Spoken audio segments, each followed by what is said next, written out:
В Нарынской областной больнице состоялось открытие нового инфекционного отделения. Блок на 70 коек размещен в отдельном здании и имеет современное оборудование для борьбы с инфекционными заболеваниями. В лечебнице оборудованы 48 современных бокс-палат, где созданы комфортные условия для пациентов. 22 коек из 70 оснащены для отделения интенсивной терапии. В церемонии открытия приняли участие заместитель председателя Кабинета министров Джилдыз Бакашева, министр здравоохранения Алым Кадыр Бишеналиев и руководство области. Так больница получила генераторы, ИВЛ-аппараты, концентраторы кислорода и мониторы общей стоимостью в 3,5 миллиона сомов. Добавим, что на строительство нового здания инфекционного отделения израсходовано 79 миллионов сомов. Средства выделены Фондом регионального развития при Министерстве экономики и финансов.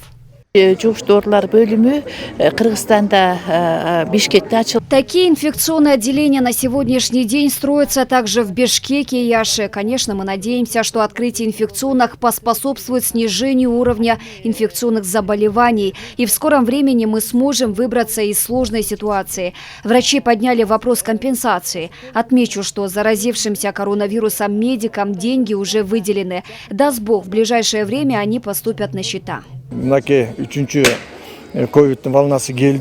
В стране началась третья волна ковида, и ситуация обостряется, поэтому думаю, что завершение строительства инфекционного отделения очень своевременно. Отмечу, что запасов лекарственных средств и медикаментов здесь подготовлено на 3 месяца вперед.